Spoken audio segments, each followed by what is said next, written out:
Right, so what do I need to do now? Well, if I go over to the change relations screen, I should be able to start something with Poland, I think. Let's try to worsen our relationships with Poland just a little bit. Because why not? I've got the money for it, I have no real use for it, since I kinda need some iron for it. And I also kind of want to invade Poland, since we are currently at very favorable relations with both Denmark and Germany. Other than that, I'm fairly confident in what I've done this turn, so let's end the turn and see what happens. We are not yet at war with Poland, I see. Do I want to move any of my troops around? Answer to that would be no. I think I'm... Yeah, that's fine. And the trumpets for the new king, Karl X Gustav.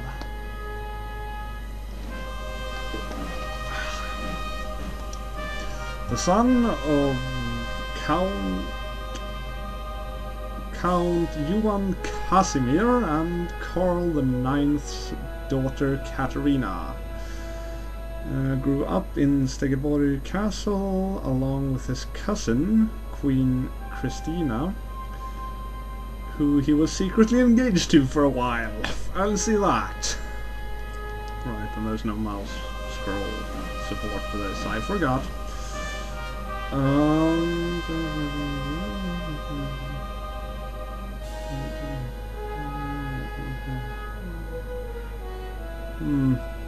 Apparently he was a very corpulent king. He quite enjoyed his food and drink. Although he wasn't immobile, he could still move himself about, but he did get fat even at the young age of 25.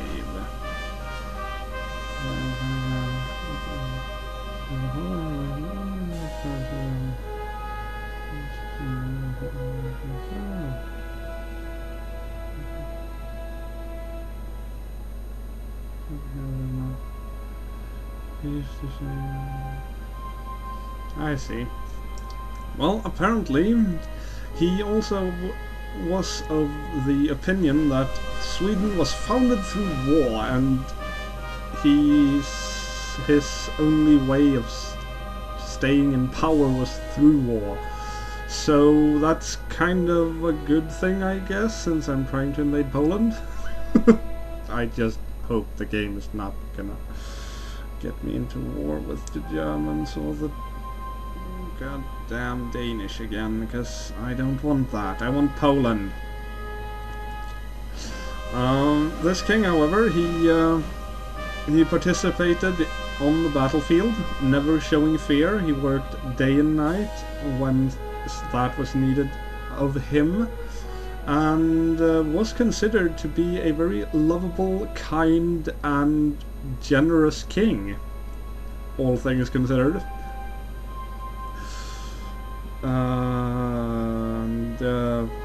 Yeah, he married Hedvig Eleonora and had a son with her, Karl XI. It's interesting. What's this?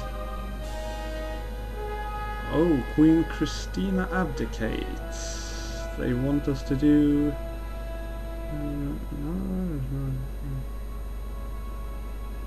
Oh, I see.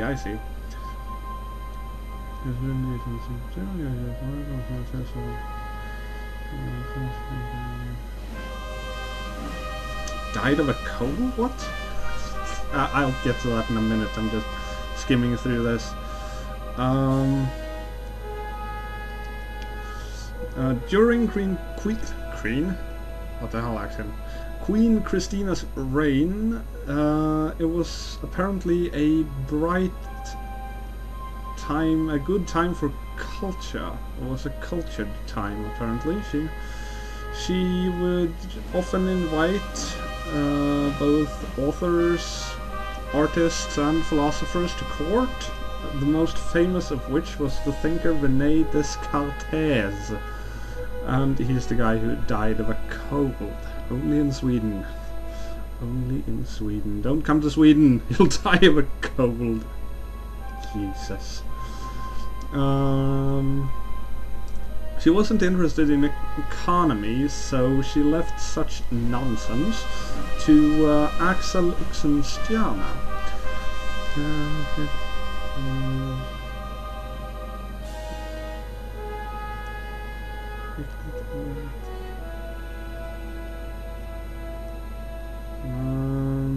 Don't know how to properly translate that, but apparently she had to do some sort of scheming in order to get her cousin Carl Gustav appointed as heir to the throne.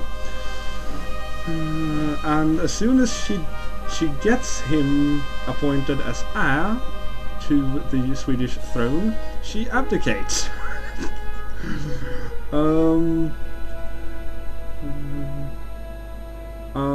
The prime reason for this apparently was that she wanted to convert to the Catholic Church, which according to Swedish law she can't do as she is, as long as she remains queen. So in 1654 she abdicates the throne. Oh, where did everything go? Goddamn text. Okay. She abdicates the throne in a courthouse in Uppsala Castle and moves to Rome. Right, that was all the text there was. Okay. So when she abdicates, several of the culture people, personality doodads, the famous people that I may or may not have hired, follow her out of the country, and I apparently risk losing one of them. I don't think I have any culture people on my staff. I'm more of a military person. I could pay 250 silver as a guarantee, and you know what? I will, because I have the money to spend. I have nothing better to put it to use at. I guess the culture people are basically the renowned people, which I have been avoiding like the plague, so that was probably wasted money. But you know what? I have the money to waste, so it doesn't really matter. And speaking of culture people, here's another one. Lasse... How the hell do you pronounce that? Lucidor? Lucidor? Lucidor? You got me there. I have no idea. It's probably some sort of Latin nonsense, gibberish, mumbo jumbo. Student in Uppsala, not Uppsala, because that's the... God damn it, Acciyn, you don't need to explain that again. Just keep going. Traveled abroad to improve his linguistic skills. He returns to Sweden in 1668 and works as a teacher of languages, translator, and poet.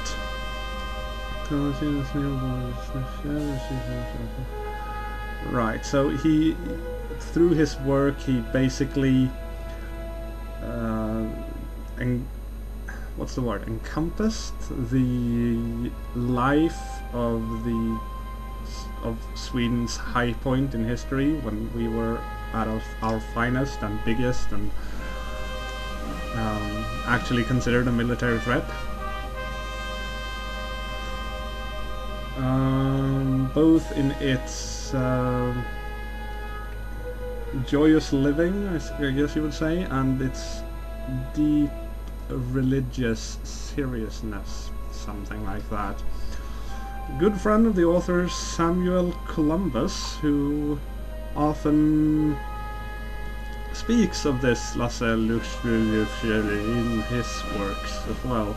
He is killed in a duel at the Inn Fimmelstången on Kinstuge Road in Stockholm in 1674. Right. So if we had him in our employ until he dies in that duel, we would receive 3 renown points and 100 silvers. Not interested. Next. Oh, or nothing. Next. Right, diplomacy, there's been peace, personalities, lots of people died this turn. Carl Gustav Wrangel has become employed under me, that is good. If I wanted him, I'm sure it gives my military an advantage. The Studer family are building stuff. The renown points are just the renown points, and Queen Christina moves to Rome, but none of my personalities wanted to join her because I paid 250 silver, as well as the fact that my people are military people and not fancy pants culture losers. That is not to say that culture is for losers, it's just to say that in this game it kind of is. Now, as for the turn, I need to upgrade that in order to upgrade that. Right, I have upgraded that. I want to upgrade that, and in doing so I'll probably want to upgrade that as well, so I can upgrade it even more next turn. Makes perfect sense, right? But first of all, upgrading this to upgrade that sounds like a better idea. And whoosh, whoosh, whoosh, traveling all across the map here. Alright, so yeah, I can upgrade that as well. Excellent! Increasing both my silver economy, which I don't need that much of anymore. In fact, I think I can destroy this village, because I believe that tile contains more iron. And if it doesn't, I'm pretty sure I can use it in a better manner than to gain silver, because right now I'm gaining a bunch of silver. So yes, I am going to destroy that village, and it's not. Right. Well then.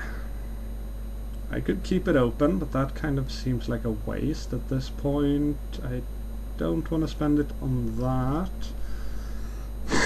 Excuse me. So, just put a little hovel there.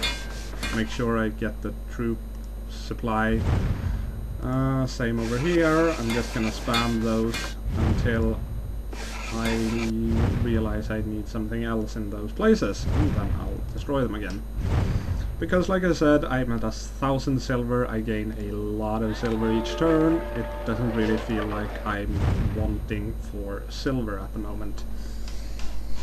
And with a total supply for troops at 180, I feel rather confident in my position to field a good army.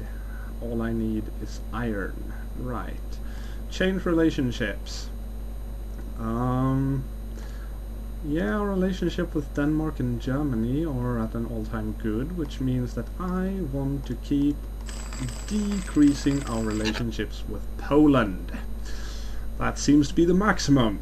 Fire and brimstone with 10 dots, whatever that signifies. Excellent. Let's see if they declare war on us. No. I have no idea how that works. Like, I have been fucking trying to get a war with you guys for 2 turns now, and you're not going for it.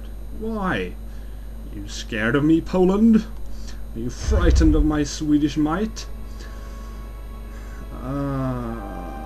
March of the Great Belt. Right, I think those are already Swedish, so...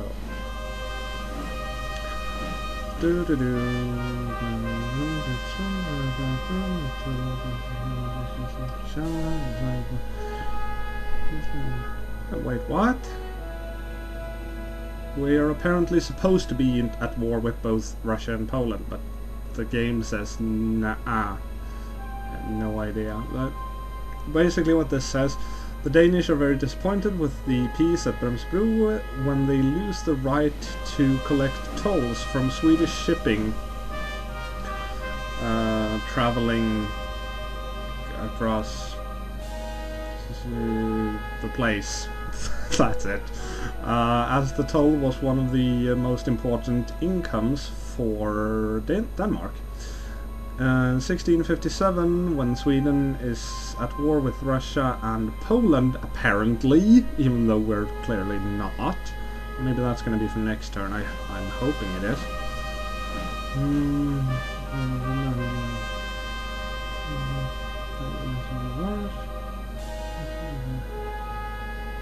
Right, well, as we're supposedly at war with Russia and Poland, the Swedish army is supposedly in Russia and Poland.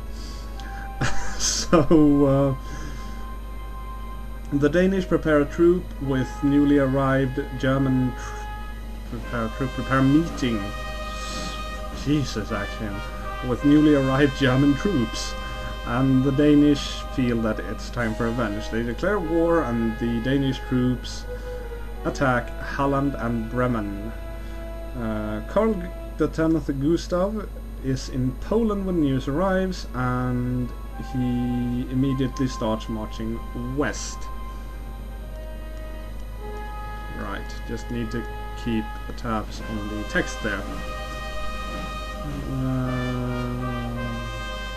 The Danish expect him to leave Poland via ship, where their navy I can't speak for crap today. Where their navy is set to hinder this.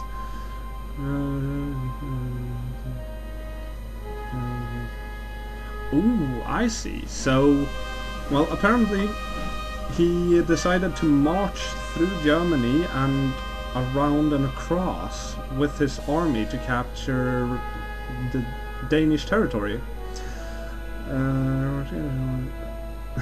Unfortunately, he didn't have any ships whatsoever and couldn't keep going from there.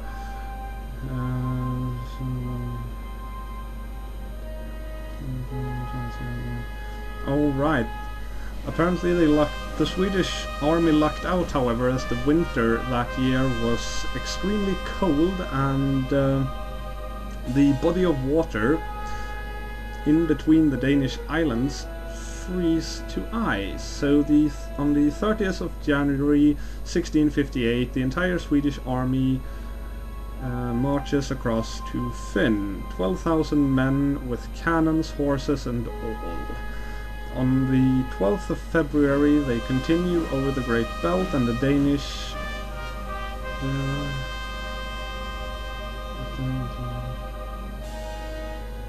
oh, that's weird. Apparently the Danish thought, oh my god, they can walk on ice, we can't resist that. And they give up. Right, so when the Danish notice that the Swedish army are only kilometers away from Copenhagen, Denmark is forced to agree to a very expensive peace, which is signed in Roskilde. Denmark loses Skåne, Blekinge, Halland and Bohuslän. Sweden is also awarded Bornholm and Trondheim's land, which are in the north of Sweden. At least Trondheim is. Right. Who is this guy? Oh, it's a navy person. Hans Wachtmeister. Born in 1641 and died in 1714.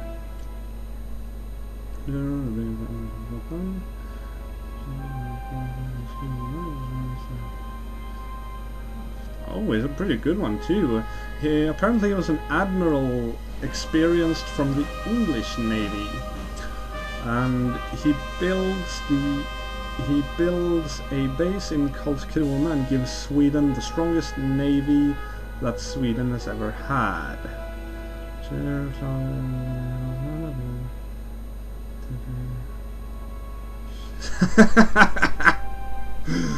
Oh, right.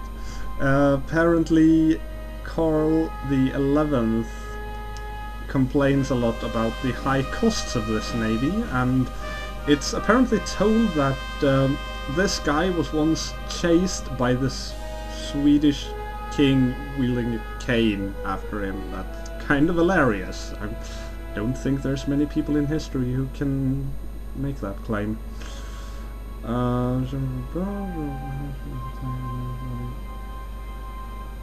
Oh, I see. He does, however, get good results, and this Wachtmeister fellow is appointed both Count and General Admiral. Probably some sort of High Admiral ranking type thing.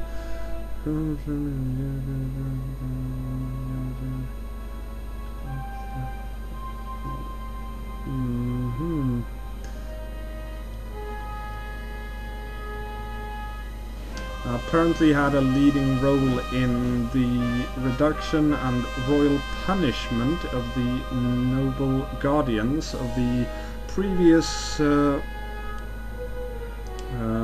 guardianship, which was ruling Sweden a few turns back. I just remembered the word guardian, which I think I didn't remember last video, so there you go. The one word I didn't, well, there's probably more than one, but that particular one word that I didn't know or didn't remember, I now remembered, even though I can't talk for shit today. So apparently either I can talk good and not remember stuff, or I can remember stuff and not talk good. Can we please get a video where I can do both? That would be awesome. Samuel Columbus, another person who we could hire, and I'm pretty sure you guys are getting a bit tired about hearing about all these people right now, so I'm just going to skim through this. Started out writing poetry. Acciyn. This is English, not Swedish. Writing poetry in Latin. In 1667 he starts writing in Swedish after copying a friend of him called George Stjernhelm.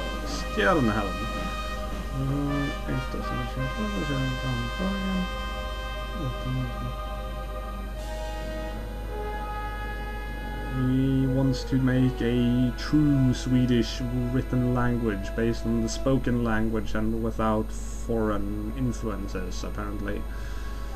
Writes about morality and religious poems, some other stuff.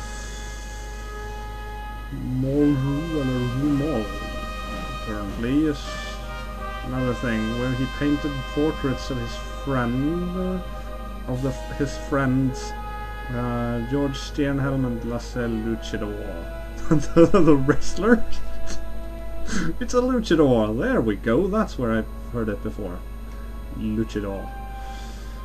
I'm going to pronounce it like that if it ever comes up again, because it's funny.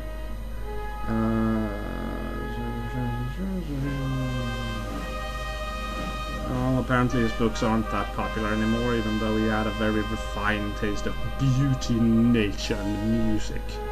Basically not the kind of person I want. Jesus. Another king already? Are you serious, game? Carl XI, son of Carl X Gustav and Hedvig Eleonora, grew up in the guardianship government, which did not give him very much in the ways of education, making him a very independent person, with rather poor judgment and a hot temperament. His mother...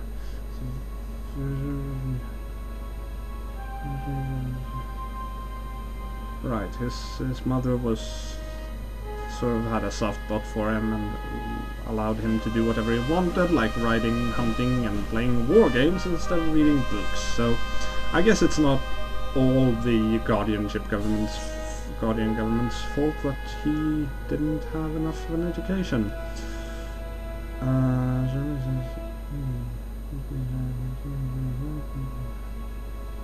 Oh, apparently he was dyslexic and had a hard time reading and writing.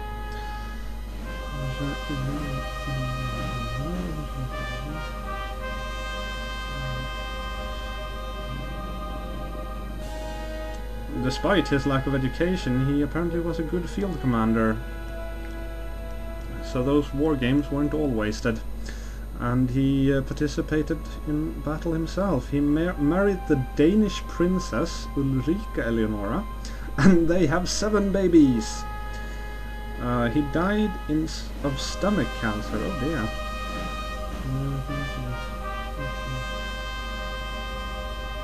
Right, and shortly after his death, there was a fire in Stockholm's castle while his body was laying there awaiting burial, although his body was saved from the flames.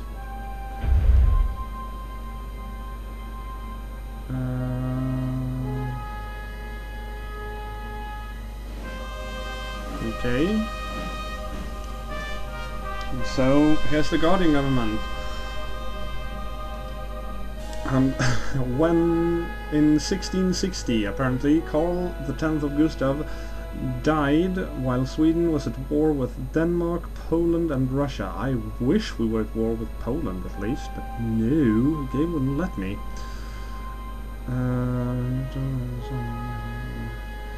And power is given to a few powerful men among the high nobility. They do not follow the will and testament of Karl X, where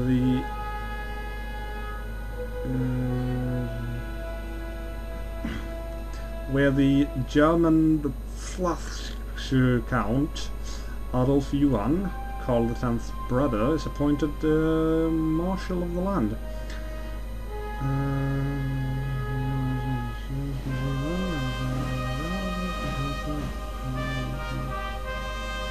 Right.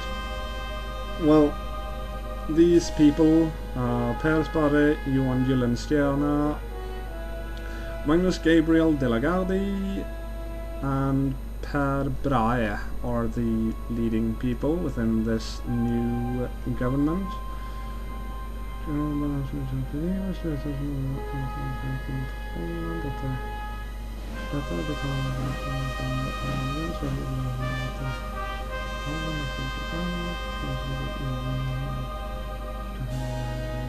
Right, so this Guardian government has a very, I would personally say, iffy way of looking at foreign politics, and eventually they strike a deal with France against Holland.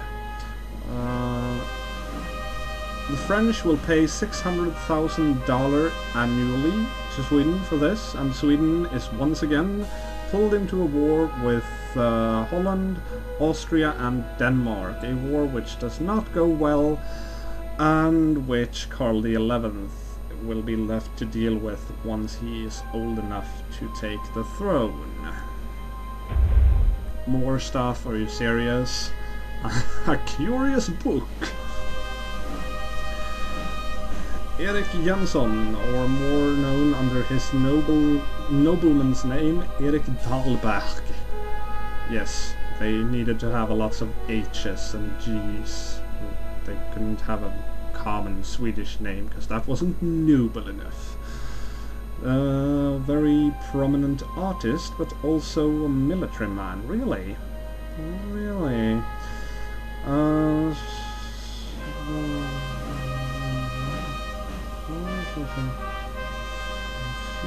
Right, he started his life as the son of a something to do with books. I have no idea how to translate that. I'm terribly sorry about that. I guess some sort of librarian or something. At least that's what the word kind of implies to me, but I have no idea, so don't take my word for that. But he ends up being a count and a field marshal. From 1661 he starts working on that. The Suecia Antiqua et Moderna, whatever that is. The past and present Sweden is the translation of that, which contains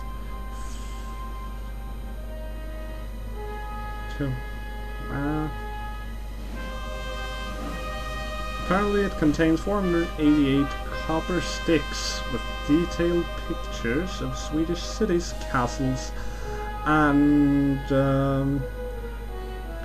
oh, that's a word we use in Sweden. It's like oh, I don't know if how to say that. It's basically it's like antique stuff, like from our Viking era and stuff like that, like the rune stones and other things. It's apparently an invaluable source of knowledge about these places and about what these places looked like during this time.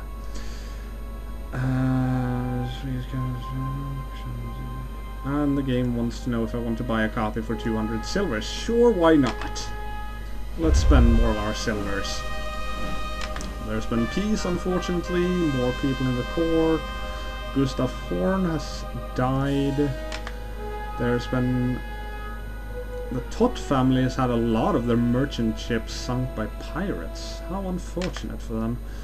I built all of the stuff that you noticed me build. Renown points, or, well, renown points. And that's a summary of all of the history,